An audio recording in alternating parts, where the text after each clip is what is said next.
Hi, and welcome to day 5 of the Higgins Keto blog. Today we're going to be discussing the side effects of what we've been going through. Obviously, we've alluded to that on the other videos and some of the things that we've been going through, but today we actually decided that we're going to actually discuss them in detail. So let's start with the symptoms. I know that me personally, very tired. I've had a few headaches, but not quite as many as what Shauna has had. I have noticed some ghost pains, a little bit of rapid heartbeats, but not a lot. Of course, the cravings and things like that. How about you? No cravings. Right. So that's one thing. I crave coffee, but nothing in terms of sugar, so no sugar cravings, but extreme fatigue. Right. I am so tired. The only thing that I can think of right now is crawling into bed and going to sleep. Like, I literally wanted to take a nap when I came home today, and didn't have that opportunity. But between the fatigue, I've also noticed the muscle cramps, leg cramps to be specific, woke me up actually in the middle of the night last evening, and heart palpitations. That probably was the biggest thing today that I noticed. Headaches, still the headaches. But really, aside from all of that, I would have to say that the biggest side effects, symptom, whatever, is the fatigue. That's right. the biggest. Yeah, so once we started looking at what the symptoms were, and we did start discussing it because she called me and told me about being tired, and of course I admitted that I was tired as well. We decided to start researching some of this in order to talk about that tonight. And we found not only a lot of great articles on the reasonings why, we also found a video set by a doctor. Do you remember his name? And it was Greg something. Eric Gregg? Something like that. Anyway. Just do research. Yeah, do research. They're all over the place. And what we found out is that a lot of this has to do with a low keto diet takes care of a lot of problems. Or I'm sorry, a low carb diet takes care of a lot of problems, but it also shows up some more if you're not also getting proper nutrition in other areas. Right. Go ahead, Dave, and talk about. Well, for example, in some of the articles that we were reading, the aspect of me having the heart palpitations, there are numerous reasons as to why. It could be related to the fact of somebody being insulin resistant. There's that aspect. I don't think that's me per se. It could be that somebody has a hypersensitivity to the MCT oil or the coconut oil, which I have to say kind of makes me wonder if that is not the case with me, but most likely one of the other reasons indicated just having too low of protein.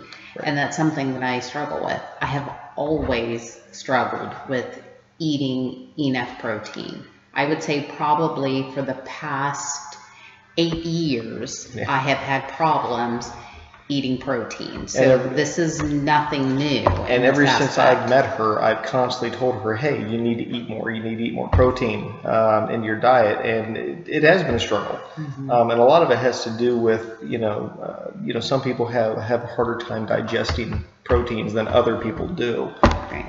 And it creates where you just don't want it because it does cause issues. But you have to have the protein. And unfortunately, no offense to any vegetarians or vegans out there, but the bottom line is there are a lot of things that animal proteins bring into the body that are not available in any vegetable source. I know. I've tried to do a vegan diet, and this man will not have it. No, I mean my personal opinion, like I said, I'm not an expert, but my personal opinion, everything I've ever seen is, and I know a lot of people who've been vegetarian and vegan, they have to take constant supplements because it's not a healthy way to eat, my opinion. But anyway, I'll digress off that. So essentially, with all of the symptoms that we are experiencing, this is nothing new for anyone that is going through the keto diet. Right. Essentially, what it amounts to, what we've researched, we found that these symptoms can last anywhere between 1 to 2 weeks to a max of 6 weeks. Right. They actually said on one of the things that the longest they've ever seen anybody take this adaptation process to get through was 6 weeks, and that was somebody who they were pretty sure that they were sneaking carbs is the reason why it took so long. But essentially, the moment the symptoms dissipate, then you are referred to as having reached keto adaptation. Right. And at that point, the energy levels are supposed to go through the roof. Sleep becomes almost automatic. All the benefits from a keto diet all of a sudden come into play, and because your body says, okay, I'm good, and he actually snapped his fingers and said, you automatically switch, and you're fully adapted, and now your body's using fat, and you've got all the energy you could possibly want. Right. So, in the meantime, this is a really good reason as to why a good majority of people do not stick with the ketogenic diet. Right. Mainly because the fatigue can be so overwhelming, and some of the other symptomology that we had discussed that, I'm definitely experiencing. My husband, not nearly as, maybe as much as I am, except for his cravings. His cravings are way worse than mine. But having said that, this is something which is why we're sharing. Yes. We just want to be real, Right. sharing our experience with everyone so that you understand this is normal. Stick with it. One of the avenues that we found for combating, especially the fatigue, utilizing B vitamins, because that will help. Well, they mentioned the fact that your urinary output goes up, and you're losing a lot of water because your body's literally pushing all this stuff out. And we'd mentioned that. We'd mentioned that in one of our earlier blogs. Right, but it's the loss of all those electrolytes. And that's one of the reasons they say being tired, the salt, the B vitamins, the potassium. And that's the reason why they say make sure that you're taking in foods that are replacing those. And because of the loss of salt, the loss of potassium, because of the intake of the amount of fats, this is why initially when we were talking about the ketogenic diet, you have to make sure that you check with your physician. Yes. To ensure that this is a safe route for you. Right, the last thing that you want, especially being somebody that, we'll just say hypertensive, you have high blood pressure, knowing that you're losing salt to begin with, and then you start reading upon your research that you are told that you need to replace your salt, preferably with sea salt. Right. You want to make sure that you are within the guidelines that your physician would allow for you to have. Right. Or if you're, a renal patient, you can't take in so much protein. You really shouldn't have, certain amounts of potassium, for example. So all of that you have to take into consideration. Right, and I think that, we're a perfect example of that. I mean, you've got two people here. Yeah, we're married, live in the same house, and yet we're having two completely different reactions to the exact same change because because we are living together, we're doing the exact same diet. Right. I cook for both of us, and I'm making us the exact same foods. Only when she's at work and she does lunch at work does she actually do a different lunch than I'm doing. And my lunches really have been deplorable. Right. I mean, for 2 days now, I have done tuna Today was the first day where I actually added avocado to the tuna, Right. which I ate with the tongue blade because I forgot to take a fork or a spoon. Even though her husband reminded her to do something like But that. I was tired. I hear you. I was tired. But she needs to add more food to her lunch because she's literally getting here at the end of the day, and she's light on everything. Yeah. So make sure you do that. And what was the part about the lemon juice?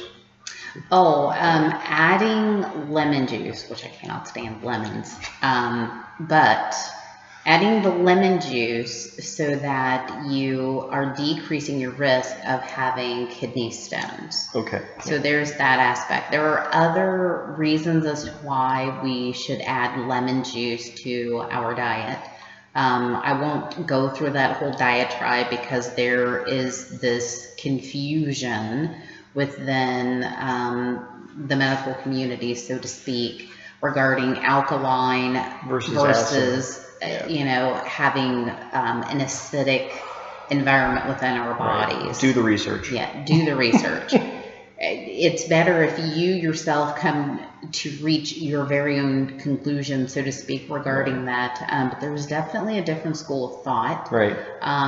One of the other recommendations, you hear this all the time on various social medias talking about the apple cider vinegar. Right. Well, that is good to use, the apple cider vinegar along with the lemon juice. And again, it goes right back to that whole alkaline versus acidic, you know, environment within our bodies.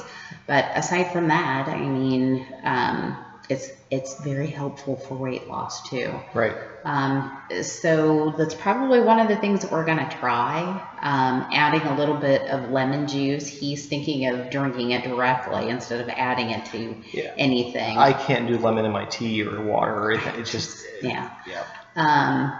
Limes will do the same. I can tolerate lime juice better than I can lemon juice. So I don't know. We may try that. But we will definitely let you know whatever it is that we try.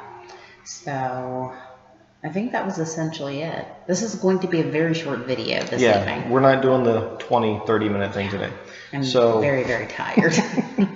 But we thank you for watching, and we're going to get back to this. And like I said, anytime we find anything new out, we're going to just bring it out there and share it with you.